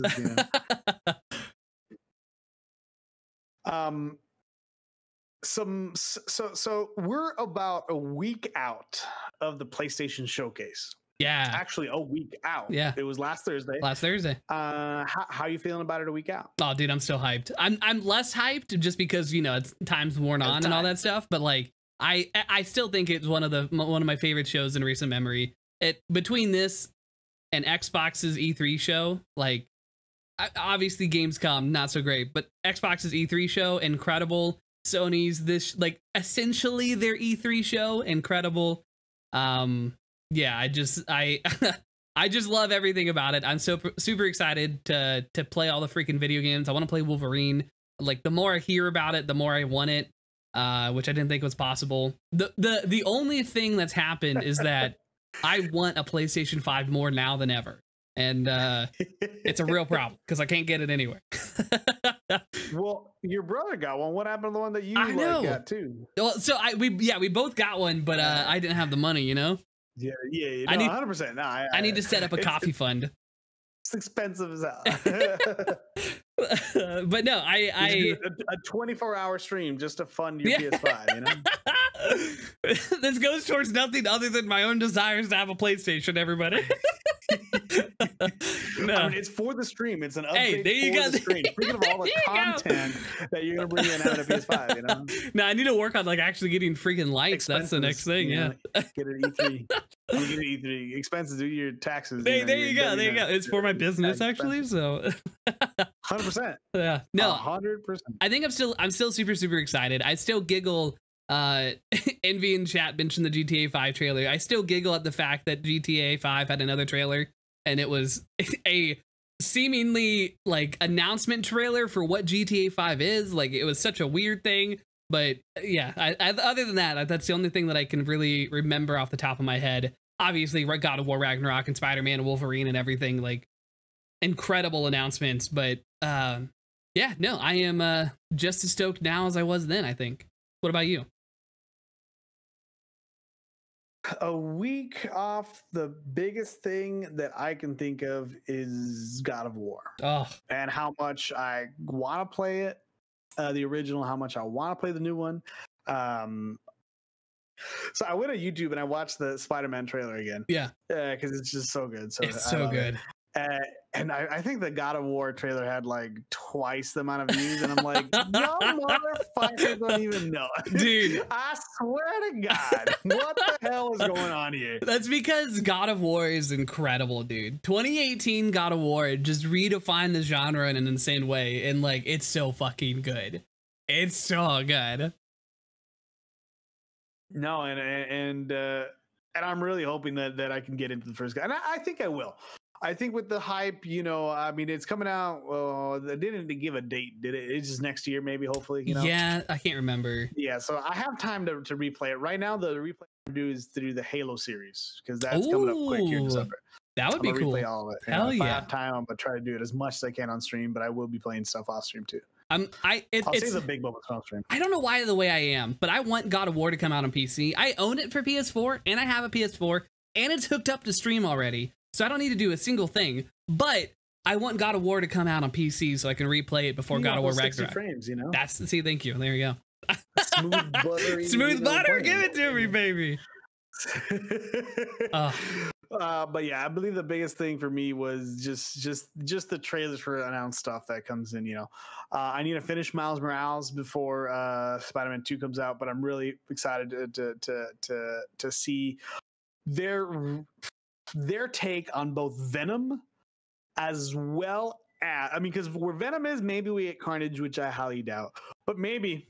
I can always wish. That's my favorite duo. You know, Spider-Man has the best rogue gallery. You know, I love Spider-Man because of his rogue gallery. That's one of my favorite characters for that reason only. Hell yeah, the rogue gallery. Oh my goodness, I love it all. But yeah, that's what I think. It was a great. I mean, I still think they did great. I think that was the two top not performances, but events was the Xbox's E3 and this PlayStation Showcase that just happened. Top tier for both different reasons. And I'm going to go ahead and give it for the year so far to PlayStation. Oh, shit. I was just about to say, who are you going to go for? Although, and it's not by much, but it's right there. Yeah. No, it's not by much, but it's right there. Xbox had... I mean, maybe it's recency bias. Maybe I need to watch the Xbox one again. Xbox had a great E3. It was an amazing, their best one in years. But this is also the one of the best, you know, PlayStation showcases in recent memory. Yeah. So it's seen both companies at the top of their form, and coming in just saying, "Hey, we've learned our lessons from previous E3s and showcases and all this other stuff. We know y'all want to see games, so you know what? Just, here are all the games." Yeah. Literally, you know, I feel like in the Xbox E3 one, we had a couple deep dives in there, which kind of slowed things down. Yeah, and although it was an hour and a half, I believe, the Xbox, we did have time for it, but I liked how it was 45 minutes for PlayStation Showcase. Here are a lot of cool games. Wham, bam, transition. I wasn't in love with, except for that one, which is really cool. But other than that, like, it was start to finish, go, go, go. Yeah. You know, we saw at the beginning and in the end, maybe a little bit in the middle, you know, somebody's actually speaking and saying, "Hey, you know, this is it," you know. But other than that, it was really cool. Even I'm not a big racing fan, but they had the second trailer. They had that weird, like, anime-ish, like, whatever trailer they had for the video game. I wasn't a fan of it. I think it went on too long. But other than that, great. Even when they were talking about Gran Turismo, I'm like, I'm not a racing guy, but damn, that's actually pretty cool, you know. Well, that and like, you know, Gran Turismo is such a good racing game. Like that, I feel like that's a competitor to Forza, right? Like, yeah, no, that's you know, the two studios, the two racing games for each studio. Yeah. No, I think I definitely, 100%. I think I agree. But I wonder what I feel, because, like, okay, so I loved both conferences. Yeah. I'm deep in my thoughts. I loved both conferences, but I feel like I loved them for different reasons, and I don't know which one I would put over the other. Like, PlayStation came at us with these games that I know I love and that are proven. They're sequels. They're games that I have been hyped and excited for because I knew they were on the horizon. But then Xbox came at me with this show that, like, showed me that the last 6 years have been for something, and that Phil Spencer hasn't been spewing bullcrap. And I feel like it got me in the feels so much because it was cool to see Xbox, like, inform. You know what I'm saying? Like, it was like, holy shit. Peak performance. Yeah, like, this is what they've been building up to. And, like, when they start firing on all cylinders, they're going to be an incredible, like, company to watch. And I feel like Sony was incredible because they gave me everything I wanted. And I wonder, I don't know how I feel like which one's better, because they both had two different things. Like, Microsoft didn't necessarily have the games exactly that I was, like, as hyped as PlayStation, but like, at the same time, they had incredible announcements that I am extremely hyped for. And it was so cool to see them, like, back in form. I don't know who I'd give it to be honest with you. Gun to your head, Brandon. 5, 4, 3, Xbox. 2. I think I just barely nudged it out with Xbox, only because I'm excited for the future. PlayStation. It's just right there. It's right about. It's not. There's not a large gap. Yeah. They both, you know, the top peak of their performances that we've seen them in recent years, and it's just barely, you know, scratching the surface. You know, to hit that, you know, by a thread that they won. But you're absolutely right. We love them for different reasons. Right. You know, to see Xbox where they started the Xbox One back in 2014, something like that. Yeah, you know, something like that with that E3, and just getting completely creamed by PlayStation's, you know, how to share a game video. Like, that's an unforgettable moment. they switched, you know, heads. Phil Spencer came in. Wonderful, nothing but great news. Big focus on the cloud. Yeah, and it's all come to like a boiling point, and we saw that boiling point here at E3 this year for Xbox, and it just blew us all out of the water. They had a ton of games, a ton of announcements. Game Pass, the strongest thing we've ever seen. So yeah, incredibly hyped E3, a lot of great announcements. But like you said, for different reasons, absolutely. We really enjoyed PlayStation because yeah. they said, y'all like chocolate? The van's full of chocolate. Exactly. You know? And like, because every game they announced was like a game you know you're going to love. Like, you know this is going to be a banger. And then Xbox had the games that are like, this looks dope as shit. I don't know if this one's for me as much. And then this one, not as much. But this one fucking hype as hell. But yeah. 100%. They had more of a variety, including a lot of new IP. Yeah, absolutely. Talking about new IP, I just thought about it, but I think there's a preview for Redfall, which is a game I'm really excited about because the universe looked really cool. That looked cool. But I think it's going to be an open service game. What are those called? Oh, live service, yeah. And now that changes things. It does, yeah. I don't know if I have time to dedicate myself to another Destiny. Like now, I have to go back and again look at the thread, look at it, see, you know, verifying the facts there. But if that's the truth, I'm so sad. That game looked really cool. Yeah, like, I do. Really cool. I do wish that was going to be a single player game because that would be really, really dope. Like, I want more single player experiences in my life. I mean, we have a lot of them. But I don't want any more live service games. Like, I know that they're money makers. I know they're wonderful. I know that people get into them. I just don't play video games in the way that I spend a ton of time with one thing. I guess I say that, but then I also have 500 hours in Apex. So, like, who knows? You know? It just depends on what hooks me. Do you think that's because we're old now? Yeah, I think it's the amount of time I have. Yeah, exactly. Yeah, you know, like when I was a kid, I mean, World of Warcraft was the thing. I played that for 4 years, had 365 days of in-game time on one character. Like, that was the shit. Yeah, dude. You had a year of in-game time. An actual year on one character, and I had multiple characters, bro. Yeah, dude. Like for us gamers, of course, 100%, we have about a year time in the overall play time. But to actually get on a screen 365 days, holy shit! I still remember I was like fucking, I think I was like 14, 15, I can't remember how old I was, but like 15-ish. And I literally remember typing in / playtime, getting that yellow text back, 365D 18H, and then whatever minutes and everything. And I remember that being my last day because I had just met my first girlfriend, actually. And then I was like, I'm gonna go chill and hang out with this girl. I need to quit playing this game. And then yeah, it was insane. Yeah. Follow the boobs. 100%. Yeah. Dude, you gotta do it. You gotta do it. Yeah, it's part of growing up, you know. No, it's insane to see that game time ticker, but I just don't have time in that way to dedicate it anymore. And I feel like the problem too is there's so many things I want to play and so many things I want to do through the workday that then when I get home, I'm like, okay, well, I've got 4 hours, which is a crazy amount of time, a wonderful amount of time, but I've only got 4 hours. What do I play? Like, do I play Apex? Do I do this? And you usually have one option, and then that's kind of your night. And then it's the next day, and 100%. you're like, all right, well, now what do I do? 100%. Especially, like, I feel a lot now, too, since I have this job that I have to wake up early for. Yeah.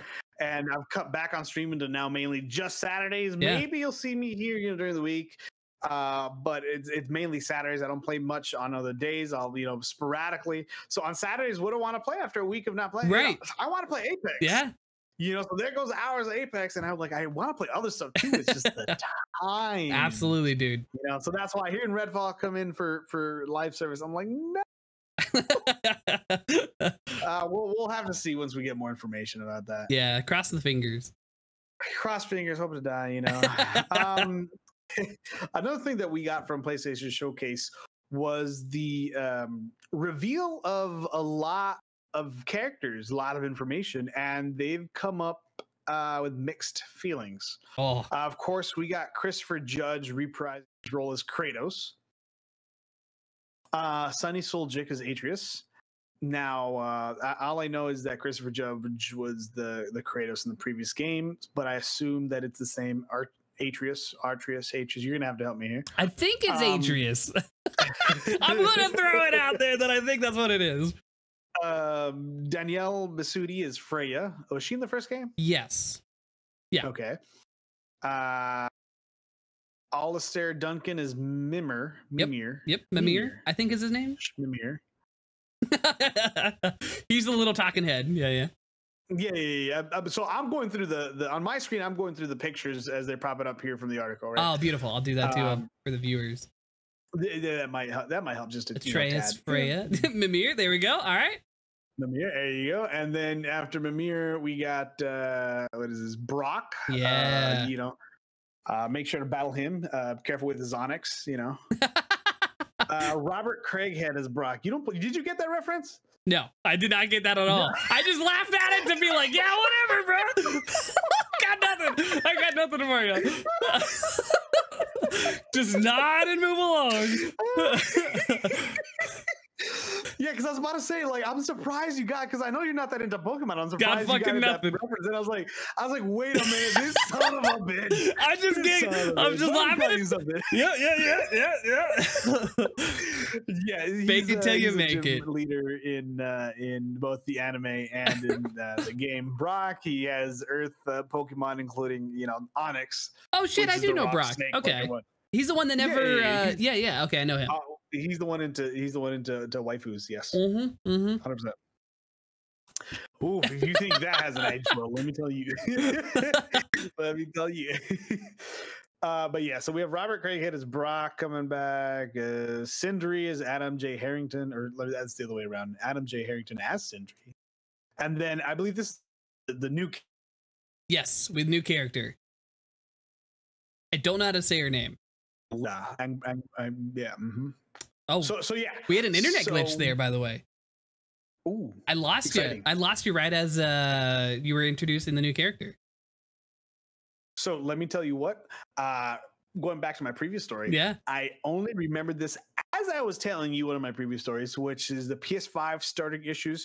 I unplugged the from my PC Ethernet cable to my PS5 because that was the closest one to it, and I didn't plug it back. So, oh shit. We're on Wi-Fi. I remember that. I remember while I was telling this story, I was like, "Oh, son of a bitch! I didn't put it back." Son of a bitch! Hopefully, that's the only thing that goes wrong here. Just that sudden. Hey, that's right. That's right. So this character, if I'm correct, she's a new character, and a lot of people were outraged that not only it was a woman, but it was also like a person of color. Wait, people were upset about this? Yes. What the fuck? Saying that the game was getting political or whatever. What the fuck? I haven't heard any of this, really. No, I heard, must be nice. Must be nice. Yeah, I'm a white dude. That's what it is. That's why it is. I'd have to look for the other. But yeah, so people weren't too happy about that, She looks dope. I don't know her character, but she looks dope as fuck. You played the original God War, right? Yeah. Oh, yeah. So I haven't played it. She looks cool. She looks like she belongs in the universe. Yeah. I mean, it's not 100%, true story. Right. It's a God of War, for Christ's sakes. They're taking their liberties with the powers and all the abilities and stuff like that, right? So yeah, some things are going to change from 100% Norse mythology or 100% Greek mythology. I just googled who her character is. Now I got it. Okay. It's a huge spoiler, so don't. Well, actually, not a huge spoiler, but I won't say anything. Spoiler or not, mouth a gap, though. She's gonna be a dope ass fucking character. I don't know why people are upset because in Norse mythology, she's the mother of monsters. She's a female. I don't understand why we're upset about that. And maybe I got the woman part wrong, but person of color, I don't know. People are upset for ridiculous reasons. Dude, that's crazy. They have Usman Ali as Durlin. They have Ryan Hurst as Thor. Now, this is another thing that people were like, "There's my big daddy. Let's go!" Exactly. A little controversial there. They announced in the live stream, he's a little different than the Thor that people all know, some blonde Thor out there in the MCU. So what do you think? First of all. Oh, I lost you again. All right, I lost your audio, but we got the video. You said, "What do you think?" And then I got you.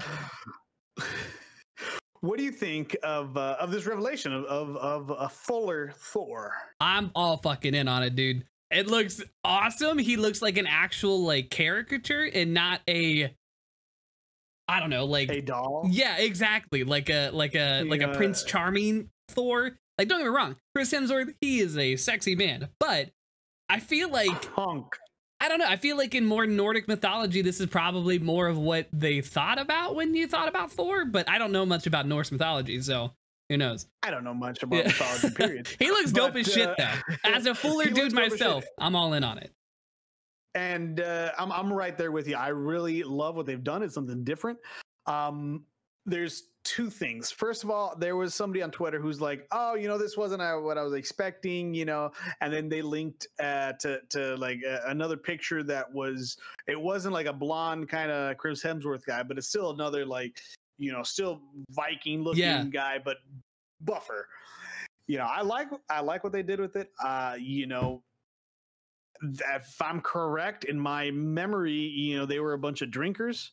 This fits the bill. Yeah. It looks like think about Kingpin. Kingpin was a big guy. Yeah. Mostly muscle or whatever, BS they were selling, right? Yeah. Steroids, I swear on that motherfucker. Right. But he was he was a big guy, but could kick ass. Right. I am assuming we're gonna see the same thing here. Oh yeah. He ain't no pushover, this guy. No. This is just a dude that parties hard and works hard, Exactly. There you go. Strongest people I know are big burly dudes like this. Right? Hell yeah, dude. They got the gut. The gut supports their center mass. You have to have it. Keeps their stability. Exactly. No, I think it's gonna be dope as shit. I think this is going to be a much more like. I wonder if it's going to be a much more like based. Story, right? Like he's not jumping all over the place. He's like beating the crap out of you. And I'm imagining him throwing his hammer much like you do your axe in God of War. And I am so excited for like what that's going to look like. Oh, 100%. 100%. Because like they do that in the MCU. I feel like they did that with God of War. Like Kratos has that power. Thor's got that power. He seems like a perfect mash to go against Kratos. And I'm super excited. But would you think that it's there? Do you think they're just going to copy and paste the ability from Kratos? I don't know, to be honest. I mean, I think it's going to have like its own flair on it, but I do think they're going to be able to call back their weapons because I feel like Kratos got his recall ability from the idea of like Thor, and it's just an MCU like conspiracy theory for myself, but yeah, I think so. I genuinely think that he's going to have it'll have its own thing, like maybe some lightning effects are going on with it and everything, but I do think he's going to be able to recall it in a manner very similar to Kratos. And I think you're going to probably have to utilize that with your fighting. Like, I think when I imagine the fight between you and Thor, counter the attack. Exactly. You hit with your axe, his hammer in the middle of the air or some shit. Like, that's going to be really dope. But yeah, that's a quick time event. Bring those back. Oh, dude, that'd be dope. I'd be into it. As long as we get to have the quick time event for the ladies too, then I'm into it. Do you remember that in the first God of War? Oh my God. I guess everyone, right? I played a couple of the original. Those are big things. And then you have Ben Prendergast as Tyr, which is the Norse God of War. Yeah. Which, if you remember the trailer, tall, tall motherfucker. In the upwards direction, not the outwards. Right? Big dude. So yeah, that's again exciting to see. And then I believe that brings us full circle to what they have announced so far. Something else that again in this rep of God of War was somebody was and again it's an Xbox fanboy, son of a bitch. Why y'all fanboys have to ruin stuff? Mentioned that they reused assets that the Kratos got in the boat the same way in the trailer as he did in the 2018 game. Oh my God. Jesus. I wonder what it's like to be like a person that looks at video games like that and they're like, you know what? You copy and pasted that animation. Like, why do you get in the boat the same way? And pasted that animation from literally the prequel. Like, come on. Who gives a shit? Like, I don't know. Not that hard. I swear to God. Use it. Dude, it's English, insane. Motherfucker. Do you speak it, It feels like people were expecting this God of War to be just as revolutionary as the last one. And like, I don't know why people, I don't know. It's an interesting thing. It feels like, I mean, I wish we could have more. I think I was talking about this in stream yesterday, actually. But it would be really cool to have more transparency from developers to show how much work goes into video games. Because I think as gamers as a whole, we're very uneducated on what happened, like how much work goes into a video game. Like for a new map to drop, or like for a new character to drop, or for new ideas and things to happen, like how much actual work that is. And because it just seems like every community is always like, oh my gosh, why isn't this out yet? Or where's this patch? Or where's this update? Or where's this map at? And it would be really cool to have more, like, I guess, conversation around how difficult video games are to make, including games like God of War. Like, you know, copy and paste that animation. I don't give a shit. 100%. And this is one of the reasons why I love Twitter. There was a tweet thread, feels like it's been a year, maybe two, where people, somebody was like, hey, you know, other developers, you know, talk down below, what is the average time to, you know, develop something or whatever it was, right? You know, a day in the life, something like that. You know, basically an inside, you know, look into how it works. Yeah. And, you know, I believe the head writer or director of God of War, you know, put in there too. You know, they're telling the time it takes and stuff like that. And yeah, shit takes forever. Who the funk, you know? But yeah, it would be a great and educational experience to have something like that. That way the general populace can understand that it's not just it shall be done, you know, like it takes time. It's not as easy as one might think, you know, it's not a flip of a switch. I'm no coder, I'm no developer. I don't know how long it takes, but I can talk about out of my ass the whole day. I'm like, hey, come on, at least let them get in from the other side of the boat. How hard is that thing? You know, mirror it, goddammit. How's it so hard? Grab a goddamn mirror and record that. You know, like, I don't know how the fuck it works, bro. No, I think it'd just be cool to, like, I don't know. I've seen that copy paste argument a couple times now with video games, where they're like, oh, you copy and pasted this mountain range or whatever, and it's like, really? Like, you don't think? And then I think it was a developer on Twitter that then clapped back and was like, if you knew how many times we copy and pasted items in this video game, you would be astounded. Like how many, like they were showing a graphic of how they use like coffee mugs that were sitting on a table to create a completely different item. And it was like, yeah, no, this is actually just 20 coffee mugs cloned together to create this other thing. And it's like, you don't even think about it, but like, you know, I think, I'm not sure. It sounds vaguely familiar, but I'm gonna say I had never heard about it, but it makes sense. But it makes me, it reminds me of like the first Mario games in which the clouds are basically like the bushes. You know, it's the same thing, it's different color. You know, like it's nothing new. It's, you know, to save assets, to save memory. Yep.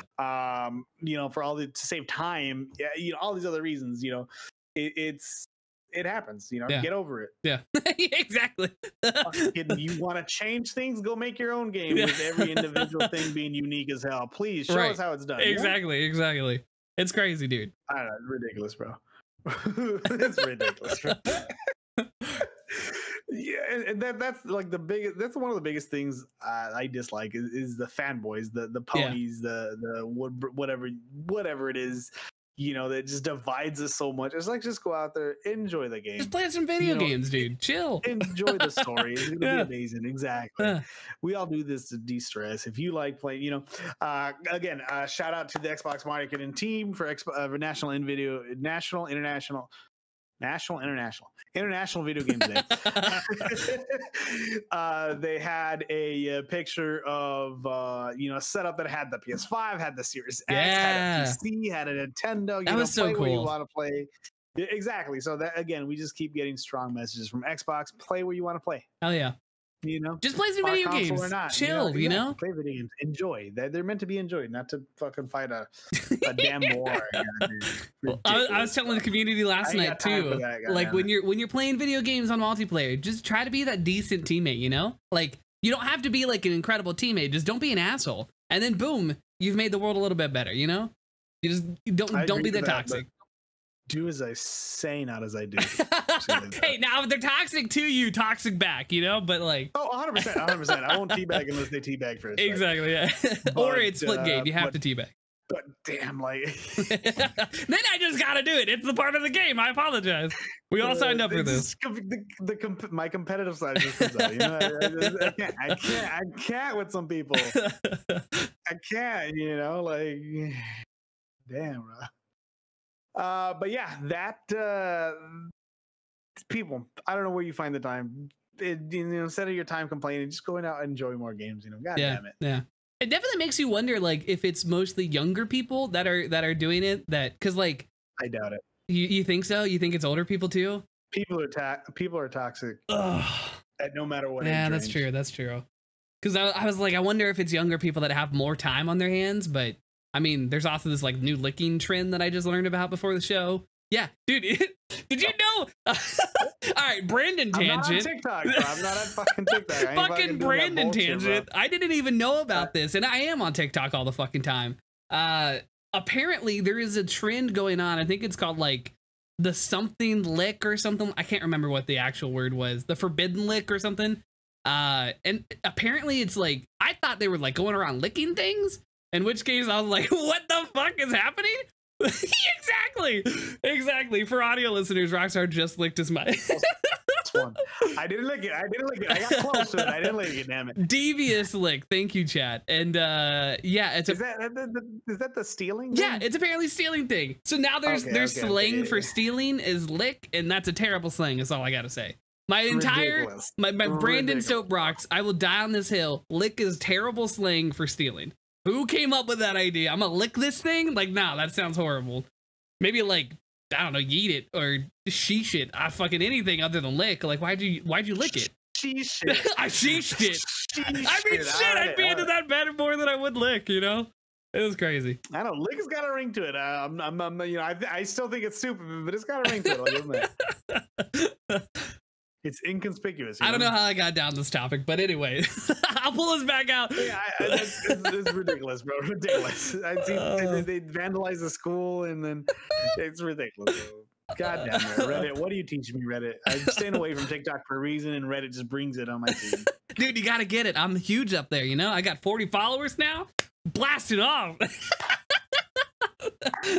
Hey, you gotta start from somewhere, right? Hey, exactly, dude. Exactly.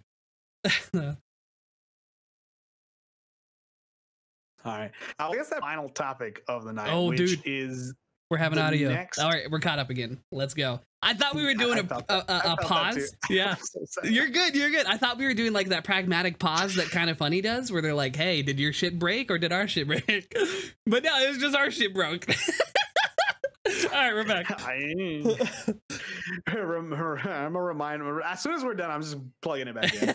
I don't want to do it now because it's going to be that interruption while it switches over. I'm just going to wait. But our last topic of the week being that the next biggest show that we're getting, the next big show that we're getting is the Tokyo Game Show here on the week, like the end of the month, basically. Xbox is going to have an appearance, which is I feel like they haven't been to Tokyo Game Show in a fat minute. I was going to say, I don't remember them being there. Ubisoft, it's been a couple of years since they've been there. 100% I agree with that.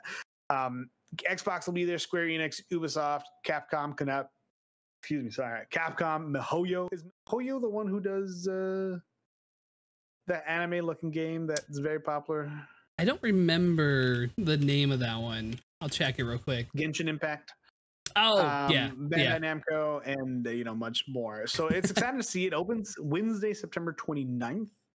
I'm excited to see what comes out of this, Now, and of course, we'll do we'll talk about what we do off stream. We'll talk about what we do off stream, but a lot of big players coming in and showing. I'm expecting. Now, my biggest thing: are you expecting to see Halo at the Xbox conference? I honestly don't know what to expect from Xbox at Tokyo. I wonder if they're going to show more of their like JRPG stuff, or maybe Yakuza things, but I genuinely don't know. I don't think they would show Halo again because I don't think they have anything else to show, to be honest. Like my gut feeling is I don't think they have anything in the boot, you know? They have nothing else to show? What do you mean they have nothing else to show? Dude, I don't think we're getting anything from the campaign until it's like close, you know? I think they are out of things to show. Right. I hate to say you're probably right. But come on now. We haven't seen the campaign for over a year. I genuinely wonder. September, October, November, December. 3 months? 3 months. If we don't get it at this show, it's not campaign's getting delayed, right? Because when is Game Awards? Game Awards is like December? It's in December, but I don't know. Is it before or after, the 8th when it launches? I think it's I thought it was after. But honestly, I can't remember. I'm trying to see when it was. Dude, I genuinely don't think we're getting anything from. I don't. Have they mentioned how long their show's going to be? December 10th, 2020. So it is December. It is like that second week. Say that one more time. Do we know how long the show from Xbox is going to be for Tokyo? Maybe it's in that last linked article that I have there about the Xbox thing. They said in a new blog post made today on the Xbox Wire, the company announced that its Tokyo Game Show virtual stream will air on Thursday, September 30th at 6 p.m. Japanese Standard Time. I'm going to take a crack at that, JST, which is 5 a.m. Eastern Standard Time and 2 a.m. Pacific Standard Time on September 29th. YouTube it is. But see, like Xbox, so down later in the article, it says Xbox says to expect, quote, latest regionally relevant updates on previously announced games coming later this year. I don't think they're doing anything for Halo because that's not a regional update. So I know they're going to do something about their flight sim. Okay. But come on now. Come on. What are their like local stream? Like, what else are they going to do? Are they going to announce that Forza Horizon 6 is going to be in Tokyo? Well, that's Japan? The thing is like, what does Xbox have? Cool. Yeah, I love it. But like, what do they have that's regionally relevant for Japan? I know they're trying to break into the market, but do they have much to show? Because it also says not to do like Western RPG for that. Well, see, that's the thing is because down at the bottom it says basically you probably won't be hearing "quote unquote" world premiere during the showcase, which means we're not getting much new. World premiere. But it's also not premiere. It's not regional, right? It says announced games coming later this year. Halo's coming later this year. But it also says regionally relevant updates, unless they're making Halo like a Japanese port. Halo Infinite, I'm about to say you play a chapter in Japan. How much more culturally relevant? They show the Hayabusa armor. Here you go. This is what it. There you go. Perfect. Right there. Bon done. We're getting Halo. On, baby. Let's go. We're getting Halo, dude. Aliens, bro. Halo, bro. Fucking go. Yeah. No, I honestly don't know what to expect from them.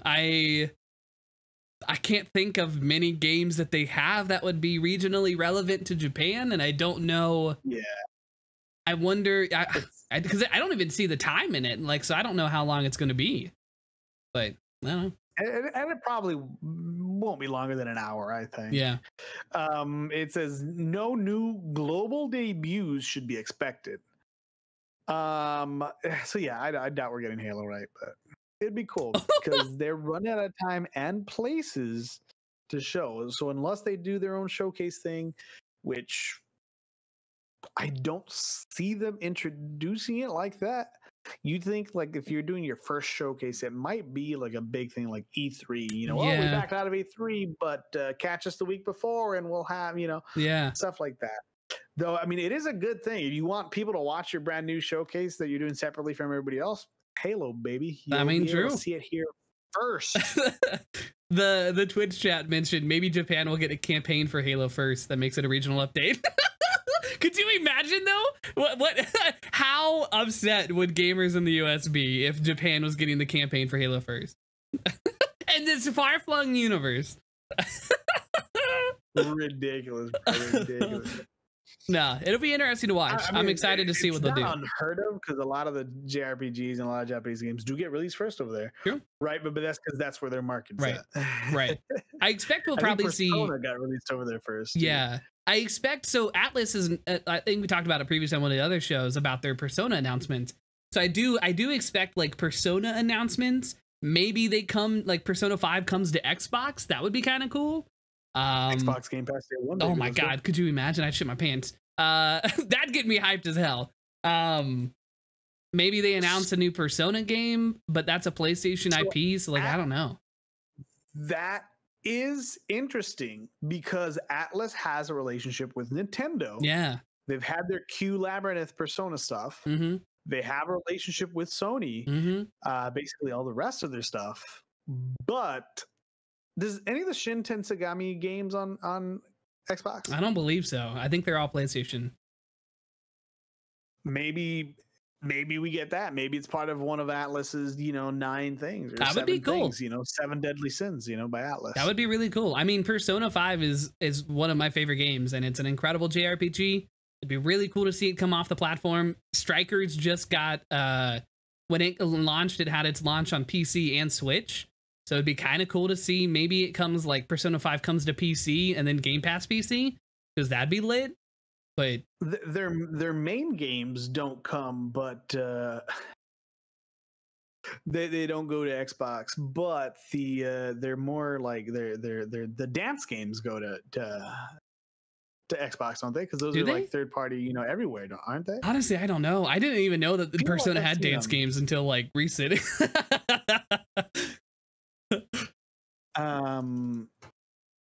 Atlas games on Xbox. I wonder if that gives me anything. Oh no, that gives me the pirate game Atlas. Damn it! I had a call about this goddamn game once at Xbox Support Center. And there's some things that we're just like, I'm sorry, there's nothing we can do. Just contact the developer.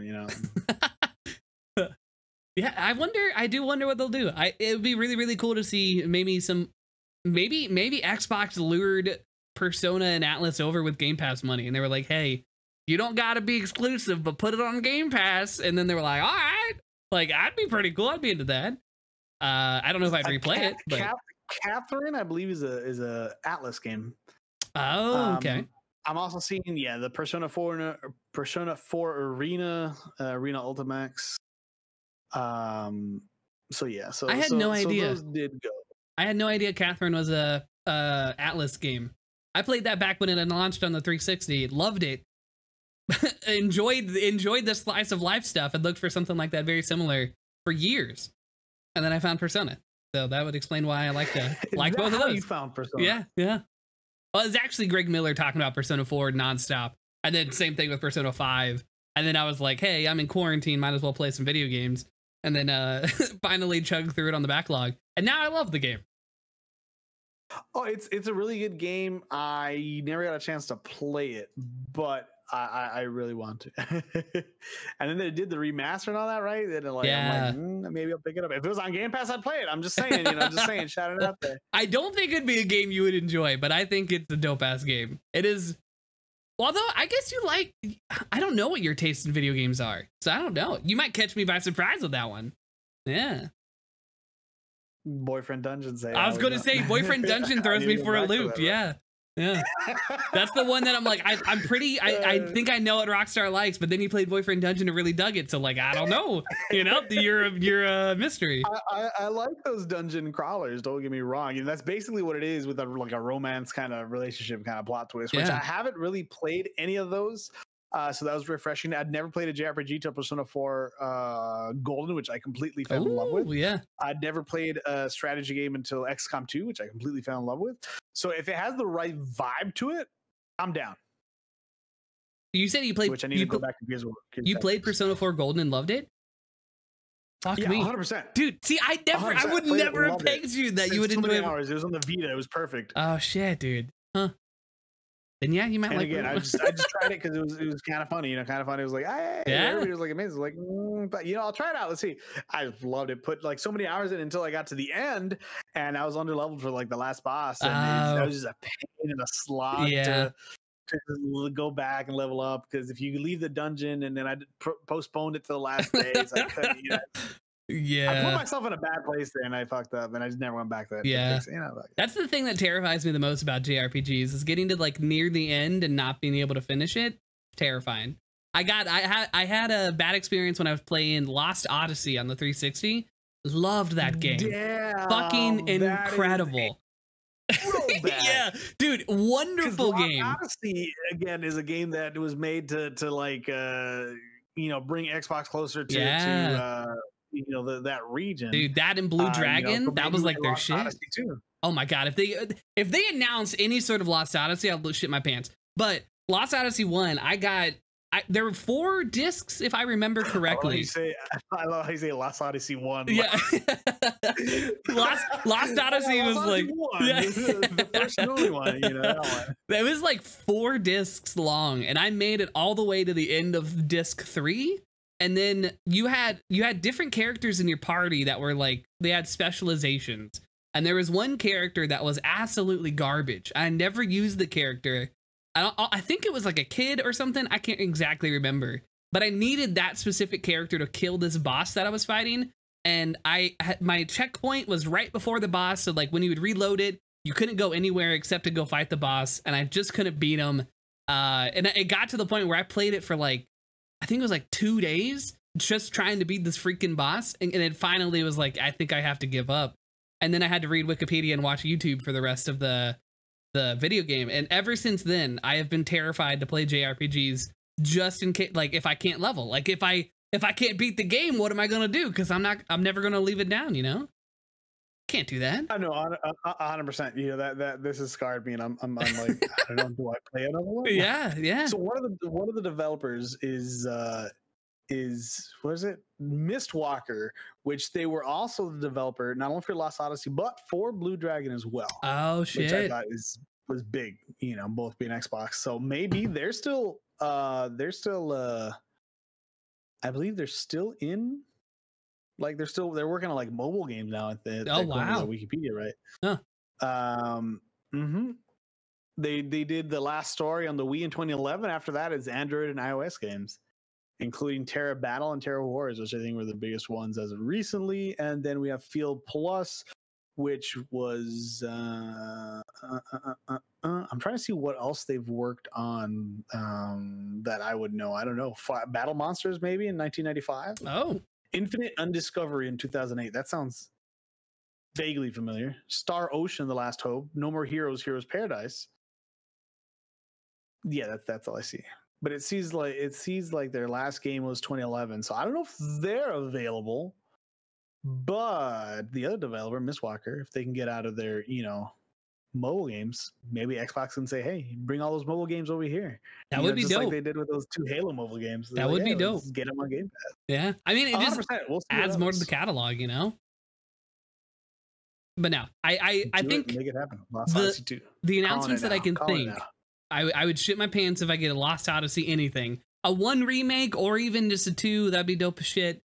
Or Persona something coming to Xbox. Those are the 2 announcements that I would absolutely lose my mind if they happen. I don't think they will. I think we're more like, if we see anything like that, I think we're more likely to see Persona come, even if it's like the older catalog stuff that they have, none of the new stuff. Other than Lost Odyssey, which we haven't heard anything from anybody nearby, you know, from close. Yeah, that's what I think. Yeah. I wonder if I can play Lost Odyssey. Backwards compatible? Yeah, now I'm wondering, like, that's been a thorn in my side since I was a kid. I need to figure out if I can play that. See if you can get a hold of 4 discs. Yeah. Oh, dude, it's on the Microsoft Store. Xbox Series X. All right, so I need to buy a Series X so I can go play this old game that I could not beat as a kid. You can technically get the Series S as well. You don't need the X. True. But also I need a Series X. I mean, it works on the regular Xbox One too. They have a new special edition, Halo coming out. You might be able to get your hands on that one. Could you imagine? Oh, I'd fall in love with it. I'm looking real quick on the Microsoft Store for PC. It's not there, but I can buy it on my Xbox One. So maybe I go pick up Lost Odyssey on my Xbox One and play back through that, and make my wife wonder why she married me with my financial decisions. So I'm seeing here Sega Atlas does have a Friday, October 1st showing. Also Tencent and stuff like that. But 505 Games, where have I heard of them? 505. Yeah, where? What have they made? Why does it sound so familiar? They've definitely developed something big. Journey to the Savage Planet. Not quite. People that played it liked it. I remember that much. Can I see their Wikipedia, please? Thank you. 505 Games. What is that? Dead by Daylight. Control and games published by 505. Yeah, Sniper Elite 2, Payday 2, Brothers, A Tale of Two Sons, Terraria, How to Survive, Defense Grid 2, Deep Black, Abzu, Adrift, Virginia, Dead by Daylight, Control, Unturned, and the PC release of Death Stranding. There we go. The more you know. The more you know. Yeah. So I'm excited to see. I'm excited to see that. At least I won't see it. YouTube, and I'll probably catch IGN. Hey, this is what you missed. Everything announced. Yeah, please. What is it? 5 a.m. our time? Yeah, I'll be asleep for sure, but it'd be cool to watch the next day. I'll be awake. I'll be awake. Oh, that's true, dude. Oh man, no. I ain't know that. All right, so Lost Odyssey console, not PC. There is no way to get it unless you have an Xbox emulator. Yeah. Next rabbit hole, Xbox emulator. There we go. Yeah, no PC port from Lost Odyssey. That's crazy. That came out in 2007. I was in high school. I remember it was big. I remember it was huge. I remember a lot of people liked it, but other than that, I don't remember anything. Yeah. Yep. I believe that about covers it for today's episode. Anything you'd like to add? No. I got nothing. Nothing coming up. We just big chilling. Well, I guess I can technically have my Twitch 1 year anniversary of being an affiliate next Thursday, but other than that, that's about it.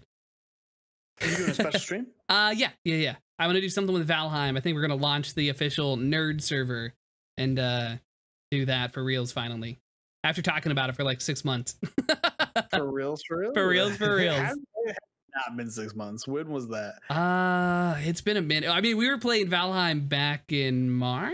When did Valheim launch? March? Dude, it's been a minute. I think it's been like it was been since I've been to this place, and I moved here in January. So very minimum, it came out February was the release.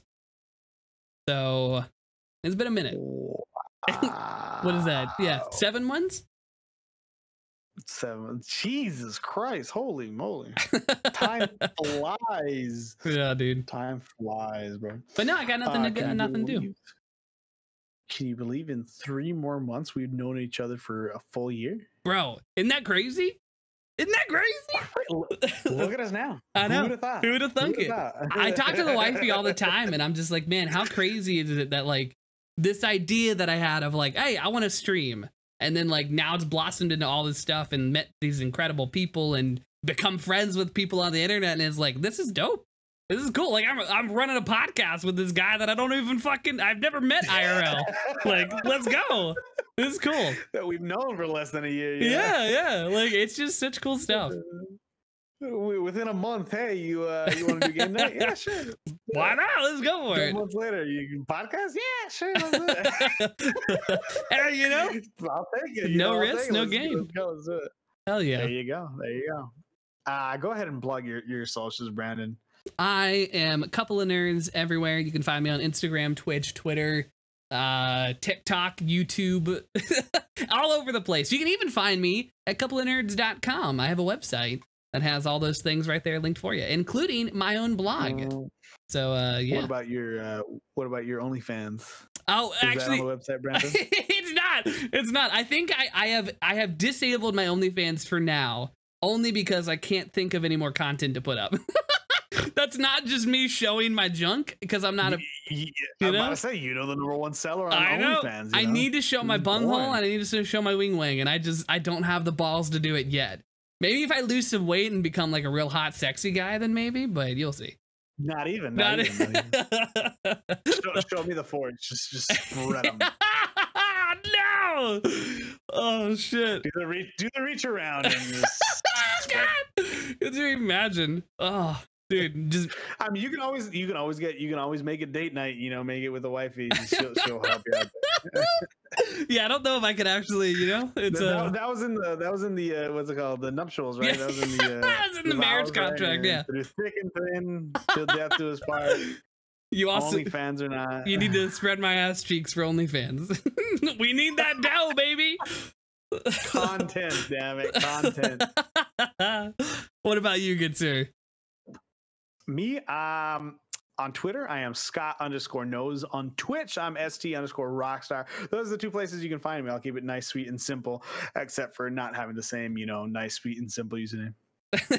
Hey, that's all right. We got a sweet little graphic, Go follow him. Thank you very much. Yeah, no, I stream every Saturday. I'll be happy to see y'all, Apex Legends, and hopefully this Saturday we'll get some PS5 exclusives on there. Hell yeah. Returnal, Deathloop, please. Let's go. See, I need you to get a PS5. I need you to get Deathloop. I need you to be my friend on PS5, and I need to invade you as Deathloop. That's what needs to happen. That would be incredible. Preferably by Saturday, please. Got you. Easy, done. Let's go. Done. Consider it done. We got it. All right, so that's what I'm gonna do for my Twitch affiliate. I'll do a coffee fundraiser for my PlayStation 5. There you go. There you go. 100%. Make it happen. Yeah, make it happen. we raise MS awareness. This is my shellfish thing. Payday was last Friday. I'm sorry. Yeah. My payday was yesterday, and all my money's gone already. I don't know where it went. The fucking bills. God damn it, bills. God damn it. Adulting. People said this was gonna be fun. I fucking hate people. I have all this adult money now, and I ain't got time to use it, except for electric. You got. There you go. You got adult bills now. Yeah, exactly. Mom, can I move back in with you? Yeah, for real though. Just chill in the basement for a little bit. Just keep paying. Just keep paying for both of us. We got this. Got it. We don't need much. Done. Just food, water. Solid internet. Solid internet, please. Maybe like 2 rooms. Yeah. Maybe a second entrance. That'd be nice too. Like feel like I don't live with my parents. That'd be good. Private entrance, own private, driveway, own private, restroom. They just can you just pay for a house for us? Yeah. Take over. Just take over the payment. Could you just pay my rent between moving and just take over payments? Who needs it? Who needs it? All right, guys. If y'all have any other topics for us, you want us to talk about something that's big news, let us know. Shout it out on the Twitter, on the Discord for a couple of nerds, or just simply and any of our Twitch streams. Let us know. Hey, y'all should talk about this. Then you know what? By gosh darn darlet, we'll go ahead and talk about that. Here you go. You can always reach us: Twitter, Instagram, Twitch, and your website, coupleofnerds.com, right? Yes, sir. There you go. You'll find I'm simple. I don't remember what all you have. Coupleofnerds.com. Coupleofnerds.com. Got it all. Everything it is. Got it all. I'm just on Twitter. I'm just on Twitch. Thank y'all very much for showing up. Thank you very much for being here. We'll go ahead and see you. We'll see you when we see you in 2 weeks here for episode number 6. Technically 2 weeks. It's gonna be weird not doing a show. We've done a show for the last 3 weeks, and it's been nice. It kind of has, hasn't it? It's been nice. Yeah, like this is like a nice little short episode. Like this is good. Been nice. Yeah. That's part of the thing that I was gonna say. Let's talk about offline. Yeah. Maybe this is a weekly show. Who the fuck knows? Coming soon to There you go, dude. Woo! All right. Anyway, guys, y'all have a great night. Enjoy these 2 weeks. Play some games wherever you play them. Play some games. Enjoy the shit out of them. Hug your loved ones. Have a fun time. Live your life to the fullest. Be the best person you can be. Go out there. Make somebody's day. Smile.